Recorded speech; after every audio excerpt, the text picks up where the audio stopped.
Pero hindi lang yun. Ang ano ko doon ay parang ito na yung ultimate, bilang artist, ito ang ultimate nung magagawa para sa mga kababayan mo na i-offer sarili mo, buhay mo. Kahit ikaw ay matanda na, kahit ang puti na ang buhok ko, ay eto, magsisilbi pa rin ako sa inyo. Pero klarin natin yung movie tungkol sa'yo. Sa Yes, mga kanta mo. Tungkol yes, sa'yo. ito nga maganda. Ito, maano ko sa inyo. Hindi, masasabi nyo lang na intellectual yung movie kapag na-realize nyo kung gaano kahirap yung ginawa ng director para balansehin yung buhay.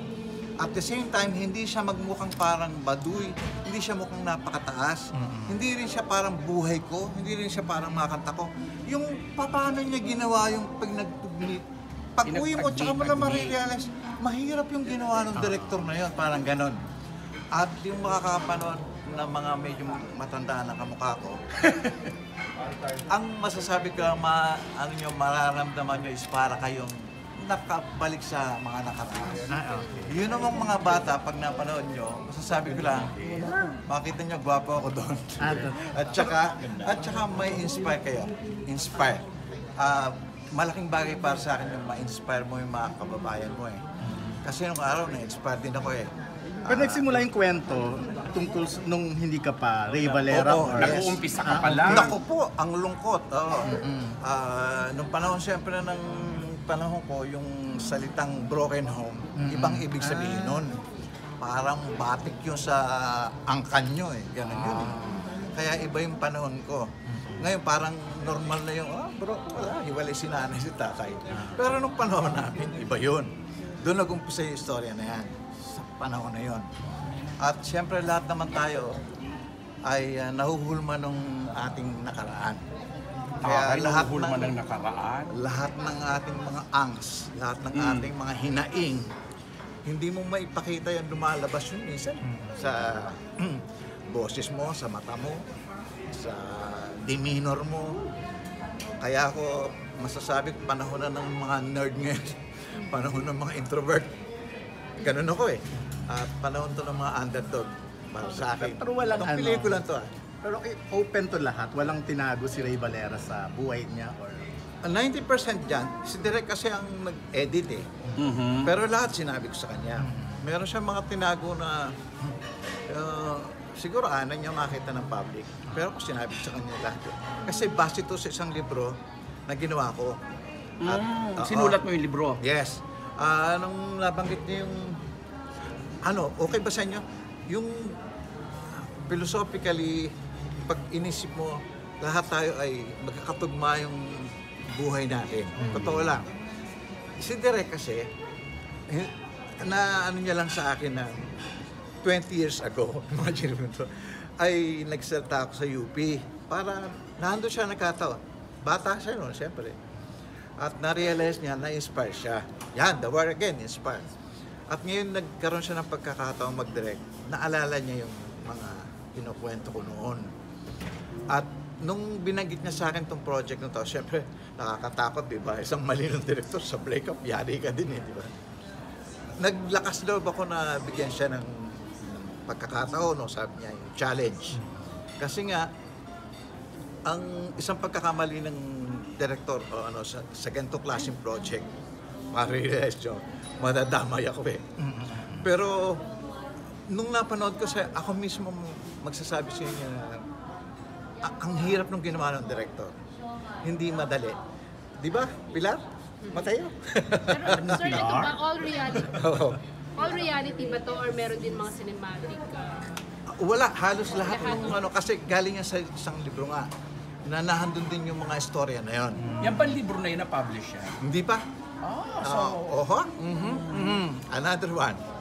At nag-iintay na lang ako doon sa ginagawa naming doon, musical. Okay. So, meron din musical. So sir, may masasabi stage niyo, play, musical play Yes. din po. Yes. Ray? Oo. So kahit hindi Although hindi ko naman buhay. Actually, kahit hindi na ako kayo magtrabaho, sir. Akala yung malaki Royalty pa lang eh, no? Oo, kasi sa mga pelikula ngayon, gamit na gamitin yung mga kanta. Pero naramdaman niyo ho Yun, ba na... kumikita ka doon. Sa mga commercial. series, mga ganun. Pero etong ano na to parang mas hindi ko naman sinasabing parang mamamatay na ako, no? Pero ang masasabi ko lang ay ulitin ko, isang ultimate na magagawa ng isang artist sa Opo. kanyang audience May ay maiiwanan, no? maiwanan niya yung pati yung kanyang buhay, yung pagkatao niya. Totoo. And this is one of them na walang binatbat si Asyong Salonga rito. Pati si Ben Tumbling wala. Pati po ba love life niya nandito rin? Meron din, wala naman rape scene. Love life lang. Konti lang. Konti lang yung pinatawag. Pero ano kami, PG. Dahil meron kaming mga eksena doon na buhay ng ibang tao na naging dahilan kung bakit ako nakagawa ng ganong kanta. Merong si Osang nandun eh. Na meron din mga nagsusuicide doon na pinipilit kong alam niyo yung ginagawa ng isang gumagawa ng kanta na alam mo yung epekto ng mga kanta mo eh. Hindi basta gawa lang. At isang mali mong letra, maaring makaano ka ng isip ng kababayan mo. Ngayon, kaya although malungkot yung boses ko, pero pinipilit kong positive note yung yung mga kanta. Oh. Isa lang ang pinagsisiyang kanta eh, isa lang. Ano? Kung tayo magkakalayo. Pag alam niyo yun. Bakit may pagsisisi? Kasi pag yung may bumati sa akin na, sir, alam mo, ang paborito kong kanta mo yung kung tayo magkakalayo. Kako nagkahiwalay na kayo ng boyfriend mo. Oo, sir.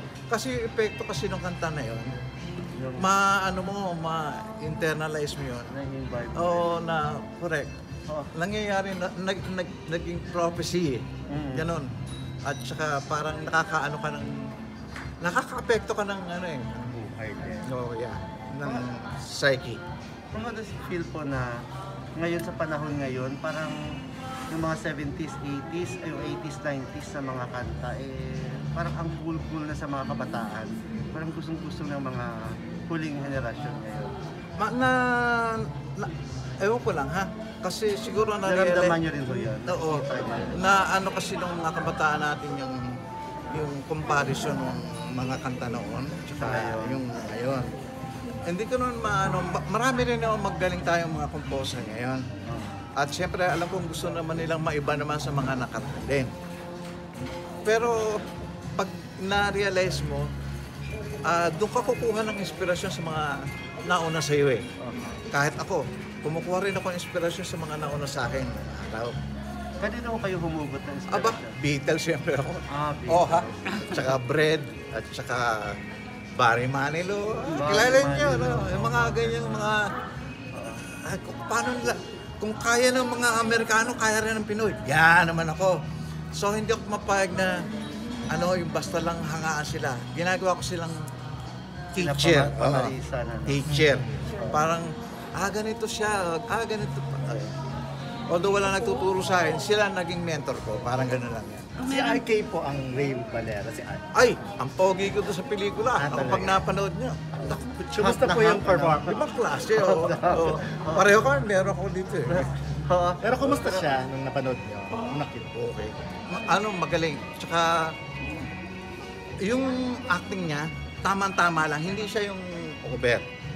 Hindi sa parang pinag-aralan niya yung istorya. In-internalize niya lang. Nag-wig siya para lang makuha yung dati kong itsura. Nakakataba ng puso dahil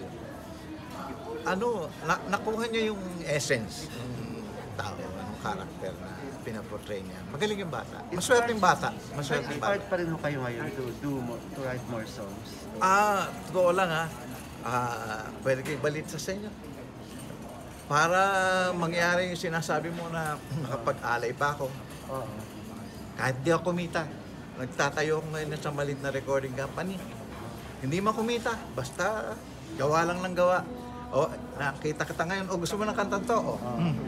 Kantahin mo na to ha. Release natin. Wala kang gastos. Bahala ka sa buhay mo. Gagastosan ko to para sumikat at para siya makilala. May mga nasimula na ho kayo? Marami na. Kanino Basta- po? Sino po? Kilala niyo ba si Marimar? Hindi. Marimar 2 yung sa Sa Singaling. Singaling, Ayan. oo. At yung mga grupo ko ng hitmakers, si Nono Siniga, si Marco Sison, si Haji, ako, gumawa kami ng isang kanta, sama-sama kami.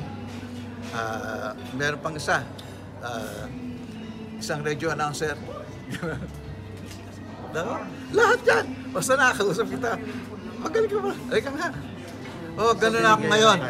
Para nasa stage na ako nung kung may naipon man ako, gagastusin ko to para dun sa mga kantang mga hindi ko pa nai-release. Parang gano'n. Kumita man yan o hindi, I don't care. Matanda na naman ako. Alam niyo naman ang COVID. Hindi mo naman matadala sa wala. Di ba? Kaya yung mga mayayaman dyan, ngayon pag nagbe-birthday yung mga yan, talagang bongga-bongga eh. Dahil alam nila, yung mga kaibigan nilang mayaman, wala nangyari nung sila COVID. Kanina you mentioned sa song na nire-regret mo yung ginawa mo. Pero ano po yung kanta na yung kabaligtaran naman, yung tuwang-tuwa ka na ginawa? Pinaka-favorite yung Lahat yan, paborito ko. Pero may isa akong talagang gustong-gusto. Malayo pa Maya. Why? Para sa Pilipinas yan. Para sa ating lahat yan. At saka, yan ang pananaw ko sa bansa natin. Alam niyo na, kaya tayo gano'n. Ganun. Mga sana, kaya tayo mga gano'n, diba? Tayo naman lahat gano'n. Kaya tayong pangarap sa Pilipinas na pakasakali, pagdating ng araw, makalis na tayo sa dilim. Sir, yung pinaka-romantic song para sa inyo sa lahat ng nagawa niyo. Oo? Ano? Hindi kita iiwan. Sir, ako pwede pong one question lang po. Sa tingin niyo po, kung hindi po si Miss Sharon Cuneta ang kumanta nung Kahit Maputi ng Buhok ko, marireach niya po yung success na hanggang ngayon, tinutugtog pa rin yung kanta. Oo din. Kasi alam mo, ang na-realize ko sa isang kanta, kahit sinong kumanta, basta ang kanta ay sinadya mo para sa madlang people, ang mangyayari dyan yung madlang people, magugustuhan niya, wala siya kinalaman sa singer. Wala siyang pakialam sa buhay ng songwriter. Masasabi niya, ako yun Yun. Imagine mo, all these years, kinanta bigla ni Noel Cabangon. Di lahat ng millennial, eto na naman. Paano nangyari yun? Hindi naman si Sharon Cuneta yun. Ang ibig ko sabihin, ang kanta, mayroon siyang sariling pinupuntang buhay. Mayroon siyang kanyang buhay talaga. Alam mo kung bakit? Kasi yung mga kantang yan, ginawa talaga para sa inyo yan. Hindi dahil sa aking buhay. Wala naman kung pakialam ang ating mga audience kung namatay yung pusa ko o nagkahiwalay kami ng girlfriend ko. Ang mahalaga sa kanila, nagsasalta yung kanta sa kanila. Yun talagang palagi kong ginagawa. Eto ba, gusto mo itong nakakarinig. Palaging gano'n ang criteria ko sa kanta. Pag hindi, na lang siya, pandagdag, album na lang. Pero kung single, Parang kilala kita. Maganda sa tayo. Okay, thank you, sir. Parang ganun lang. Kilala niyo pa si